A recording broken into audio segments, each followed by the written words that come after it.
This is Saxophone Talk by Eastman, a show that features many of the prominent saxophonists in the musical scene with an opportunity to hear their stories, experiences, and challenges that occurred throughout their musical careers. I'm Roger Greenberg, saxophone specialist for Eastman.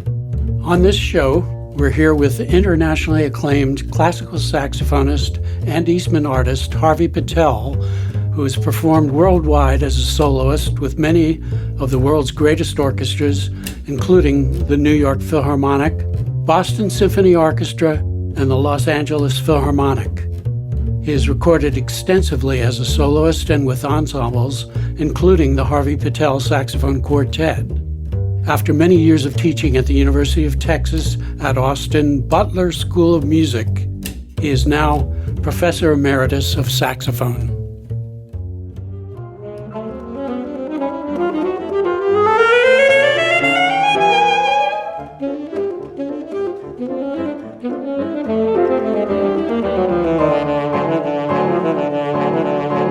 I started at age 7. I was in the second grade at Clifford Elementary School in Los Angeles.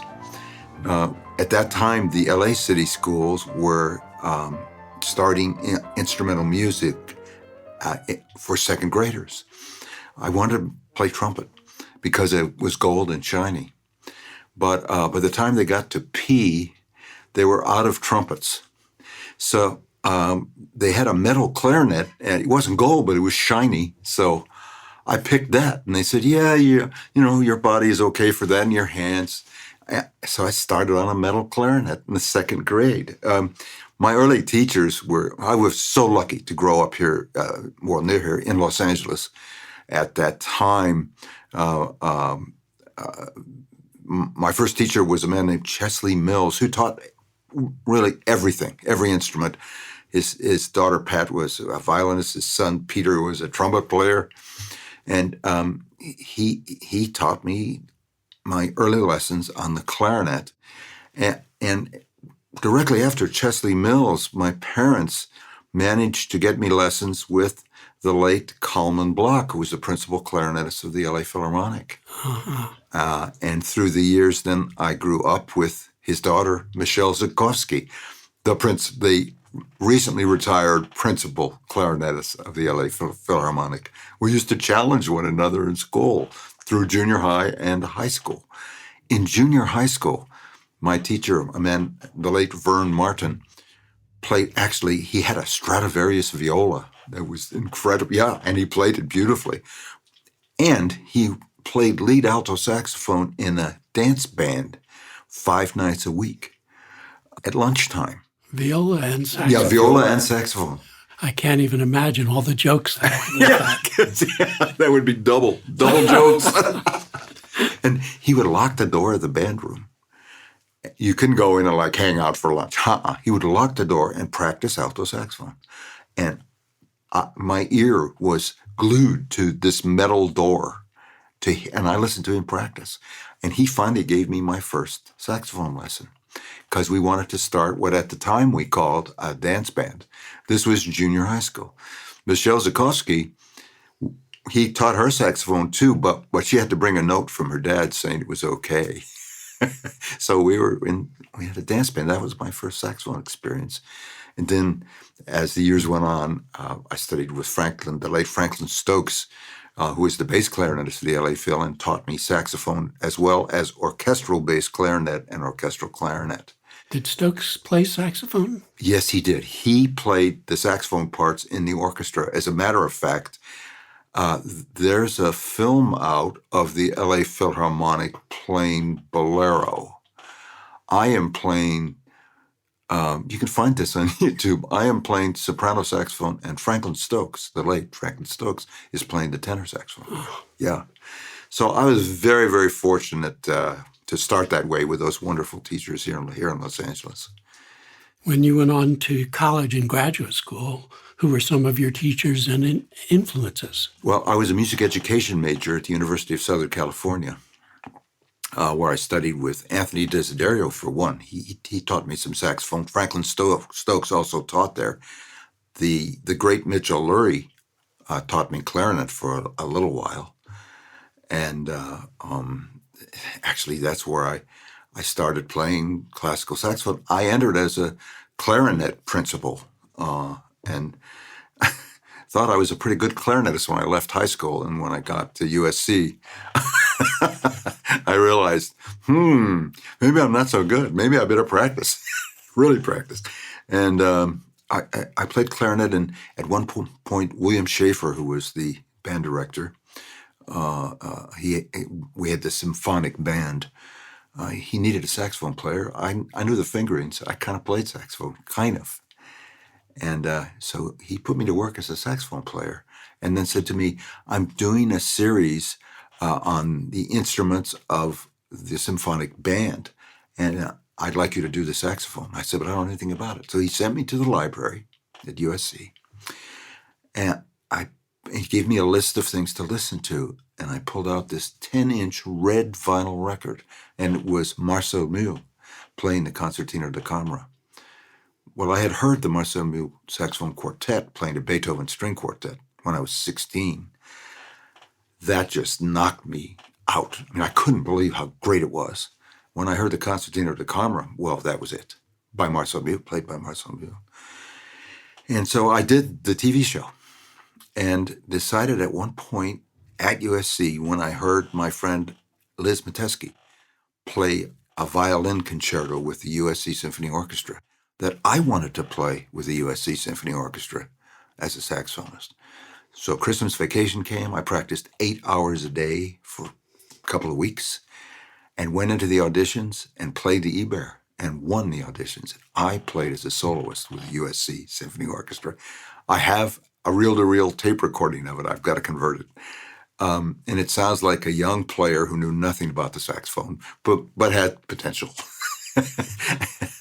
And when I graduated from USC, I decided before I graduated that it was my dream to go on for a master's degree in saxophone performance and come back to Southern California and be that teacher that wasn't here at that time. There were no full-time classical saxophonists here at that time. As a matter of fact, in the state of California that I knew about anyway. So I switched. I was about 21. I kind of put down the clarinet and became a full-time saxophonist.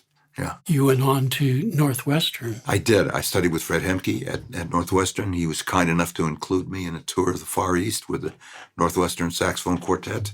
It was my job to play the first half of every concert and then be available to play any part if anyone got sick.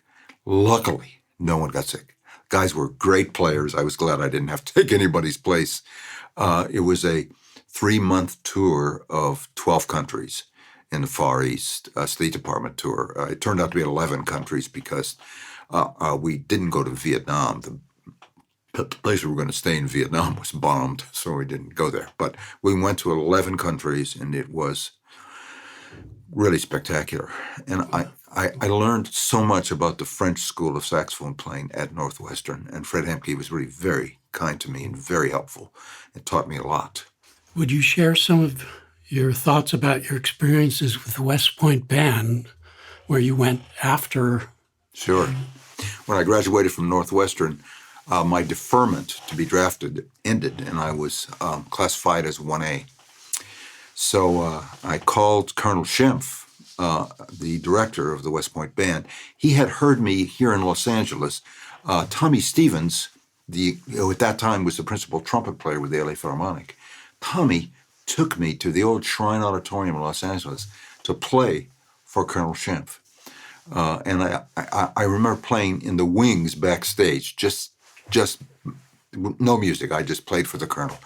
I remember the Colonel looked up because the sound was all going up into the rafters of this, stage.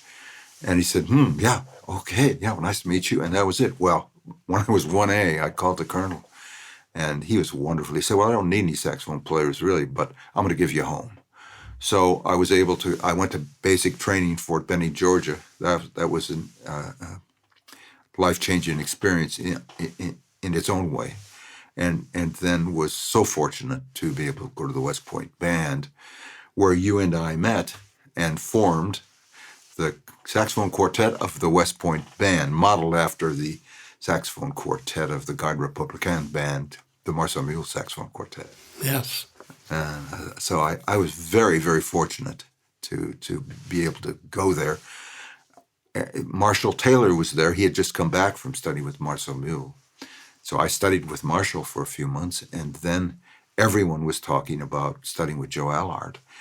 And the sound I had in my own head, my own tone imagination, was not being realized. I didn't like my own sound. So I decided to go study with Joe Allard. I was 23 at that time. While you were still in the band. While I was still in the band, yeah. I took advantage of what the Army had to offer. You know, they paid for 3/4 of the lessons. I mean, it was amazing. And Joe, I remember my first lesson with Joe. I played a C major scale from middle C down to low C. And he came up and gently took the neck and pulled the mouthpiece out of my mouth, as he did. I never played that much in lessons. He just talked to me. And he said, "Harv, you sound like Harvey Pittel trying to sound like somebody else." I said, "Yeah, that's right." And from that point on, I was 23. I had a master's degree in saxophone, but I didn't like my own sound. I changed everything. I studied with Joe Allard from age 23 to age 38, 15 years, on and off. But during the West Point Band years, of course, I went every couple of weeks for lessons. But later, I kept coming back to New York for auditions and management things and concerts because I was living in Los Angeles. And I'd always go to Joe for lessons until I was 38 years old. And I went for a lesson, and I said, "Joe, what would you do with this reed?" Because he taught me how to work on reeds. And he told me what he would do, and it was exactly what I was going to do. So I thought, well, maybe now I can move ahead. But Joe, I changed everything completely. So all along the way, I was just very lucky to be guided by great teachers and learn valuable things from each of them. Our listening public may be interested to know that Eastman recorded a 14-part series of Harvey Pittel talking in great detail about the teachings of Joe Allard, and this has been watched and listened to by many thousands of people on Eastman's YouTube site. That was a great pleasure, and I keep hearing from people who have seen part or all of it. I think the nicest thing about it is that you don't have to watch all 14 parts. Each part is, 5 to 10 minutes long or something. So you can pick and choose what you want. It's been, that was wonderful. When you finished your service with the West Point Band, you returned to Los Angeles. Yes. Tell us about your performing activities and your teaching during those years. When I first came to Los Angeles, I had 4 students at USC. That was it. That was my work. I remember my late father. He said, "Well, you got to look good." So he sent me to his suit guy. He bought me this new 3-piece green kind of tweed suit, tie and shirt and shoes and socks. I mean, it was an outfit. And I went all up and down the coast of California to every college I could find. And I walked in and I said, "I'm Harvey Pittel. I'm a classical saxophonist. Here's my resume, and here's a repertoire list. You need me." It was kind of like cold calling, although I did try to make appointments. It was cold calling, And I've always believed that everything you try to do to get work, teaching work, playing work, whatever it is, adds up. And the harder you work, the more calls you make, the more effort you make, the more things will come your way. But rarely do they come your way straight ahead. They come peripherally. You're trying to do A, but something comes that's really D. So you do that, and that leads to something else. When you do nothing, nothing happens. When you do a little, nothing happens. When you work really hard, somehow there's that saying, God helps those who help themselves. Yeah. So something comes along. And so I was very fortunate to be able to, because I grew up in Los Angeles, so I did know some band directors, be able to teach pretty quickly also at Cal State Fullerton, Cal State Long Beach, Cal State San Diego, and East LA Community College, all at the same time. And I did that for some years, kind of part-time at all those schools, till it got very busy, too busy, and I got older. And that's a hard thing to do, as many musicians know who do it right now. I kind of pared it down to USC and Cal State Fullerton. I think you, Roger Greenberg, took my job. I kind of tried to hand it over to you from Long Beach State, and then Cal State Fullerton later, maybe, yes. As I left. Eventually, I had at USC alone 18 students, 3 saxophone quartets, and a saxophone ensemble. They called me a 3/4-time adjunct professor, but really, it was more than that. And so eventually, I decided that if I was going to be a classical saxophone solo artist, because I had by that time was managed by Columbia Artist Management in New York, the West Coast office, but their office is in New York. I decided I had to be where the center of classical music was for the United States at that time, and maybe now still, which is New York City. So I moved to New York City, and you taught at several schools that I taught at, and then later on, as you left, I think Jim Rutter taught at those schools. So it's I also taught Jim Rutter, and so that was a nice thing, carry on the traditions. You have many recordings as soloist with orchestras, wind ensembles, and chamber ensembles.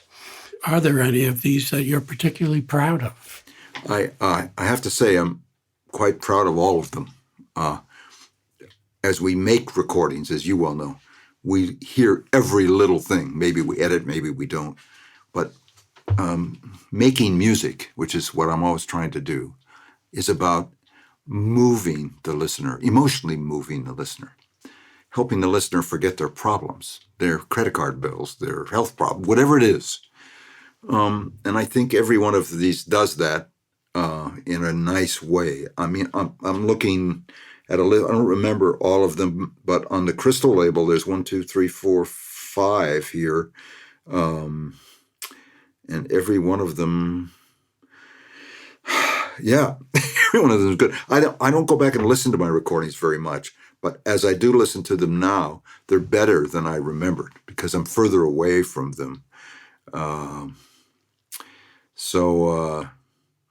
Yeah, the one that keeps coming up, I've just moved back to my boyhood home of Los Angeles after being away for, I don't know, almost 40 years. And I find my goal over the years as an artist has been to move the listener and bring the classical saxophone making music to the general music public. Being back here now, I realize again what a hefty goal that is. It hasn't been realized by anybody yet.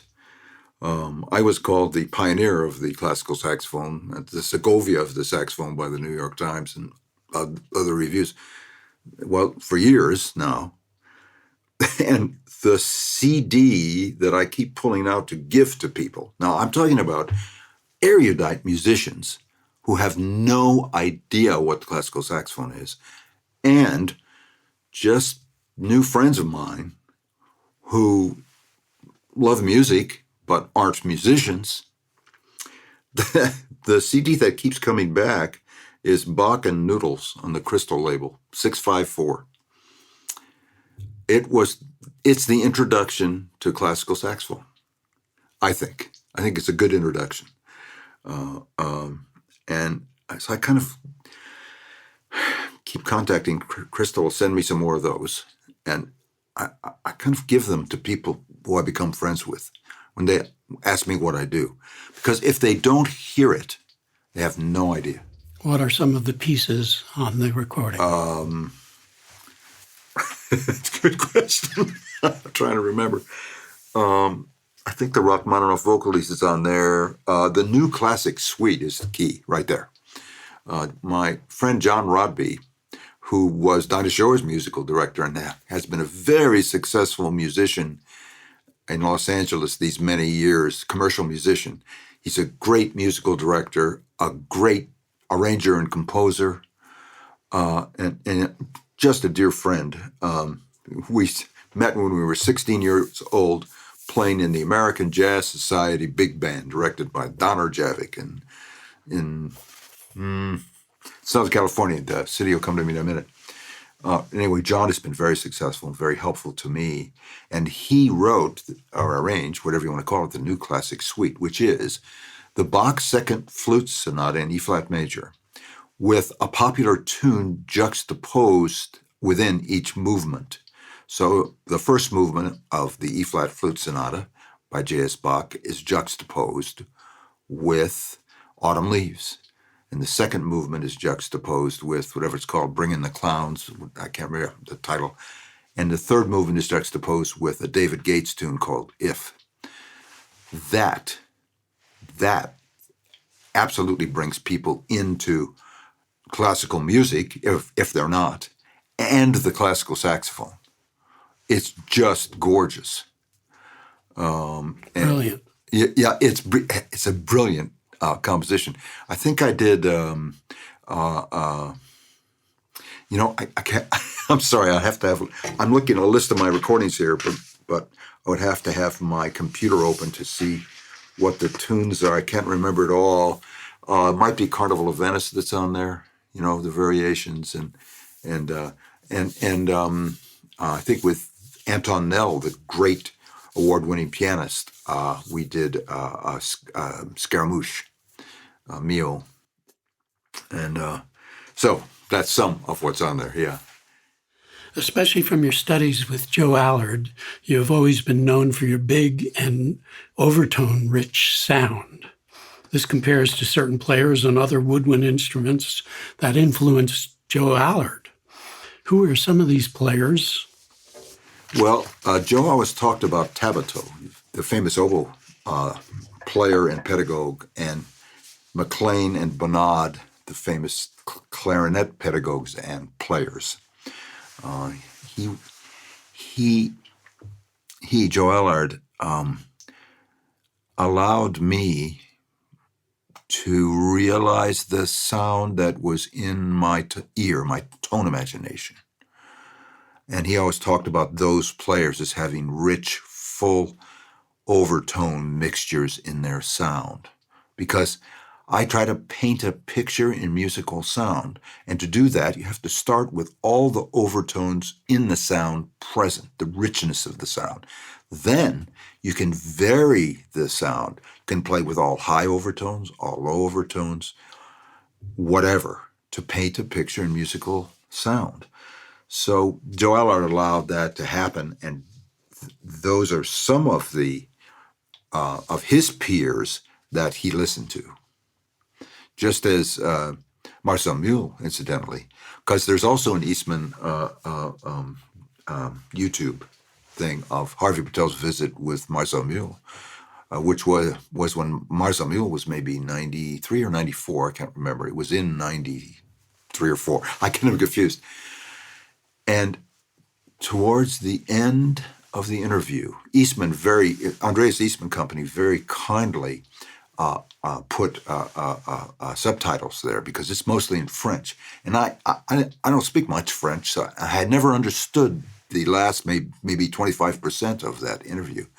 It was just a visit between me and Marcel Muhl in Saint-Lary on the Mediterranean in France with Marcel Muhl's 60-year-old son at the time, the flute-playing son, making a video, which sat on my shelf for 20 years until the Eastman Company kindly made it available for everyone. You know, it was in a different format and everything.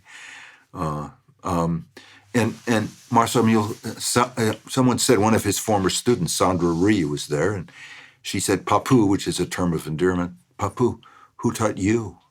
And Marcel Muhl, the camera comes in close, you know, and he said, I have not considered these things yet, but I think it's time. Now, he's in his 90s now. He said, well, my father was an amateur musician, and he taught me. But then, in later years, I moved to Paris, and I was informed by. And then he names the great cellists and the great sopranos. Again, they had rich sounds, so he listened to their sounds and formed his own tone imagination. I think that's so important for every musician. Classical saxophonists in particular tend to listen sometimes exclusively only to other classical saxophonists. It would be a great idea to expand that view and listen to great classical musicians. Listen to Itzhak Perlman, go back and listen to Yasser Heifetz. It's all available on YouTube now. Yasser Heifetz and Leonard Rose, and Eastman, and listen to great pianists and listen to great singers. Vittorio de Los Angeles, for example. Marilyn Horne. It's all out there. It's all available. And they all have rich, overtone-rich sounds. Big, rich sounds. And that's always what I've strived for. Yeah. Even in voice. Yeah. Pavarotti. Pavarotti, yeah, especially. I was lucky to grow up in a household where my mom, may she rest in peace, played great classical music all day. And that's where I heard those artists. And in addition, she loved Broadway, so she, played a lot of Broadway. Once again, on the Broadway stage, the singers, they change their voices depending on the dramatic scene. They change the tone quality. That's the idea, to have a rich sound, and then change that sound to paint that picture in musical sound. In addition to all of your performing and teaching, you now have a new invention that applies to several of the woodwind instruments as well as saxophones. Oh, thanks for asking.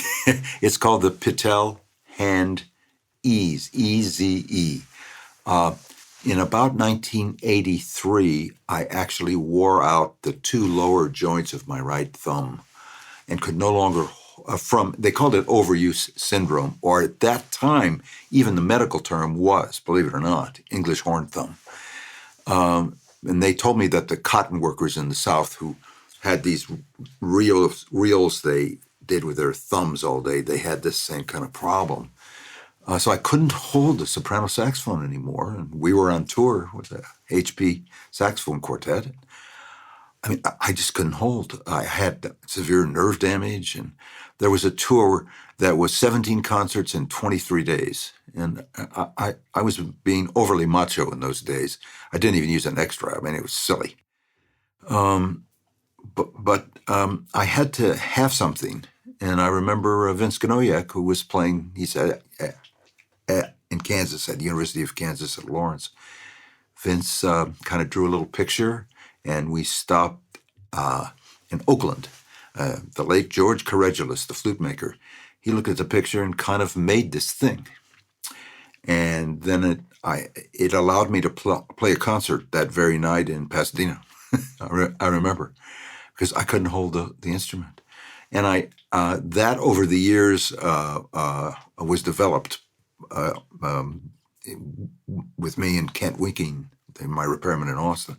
And finally, as I retired from teaching college a few years back, I realized that all these years, I would have the saxophone, my soprano saxophone, just sitting there and look, ma, no hands. Because with the Hand-Ease, it just sits on your body. I mean, you have to see it. And I thought I should bring this to market because I've been doing this for decades. And I should make it available to everybody. So with the advice from Andreas Eastman here and Ted Mayer, the engineer, we came up with the Patel Hand-Ease. There's one version for clarinet, oboe, and English horn. There's another version for all the saxophones. and it removes all of the weight from your right thumb, hand, and arm. There is no more weight. So you can play faster, you can play easier, and completely avoid injuries.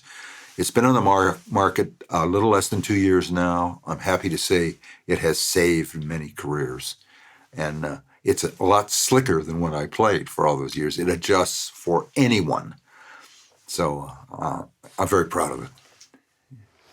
Would you give our listeners a few words about the Eastman saxophones? The Eastman saxophones are, without doubt, the best saxophones being made today. They play with total evenness of tone quality from bottom to top. That is, middle B, C, and C sharp are not thin and reedy. The palm keys up high are full and rich, and incidentally, height adjustable. The intonation is perfect. The low notes play so easily, it's hard for me to believe. They are great instruments. As a matter of fact, I play all the Eastman horns, the soprano, alto, tenor, and baritone, but I actually sold can I mention another brand? Maybe not, I don't know.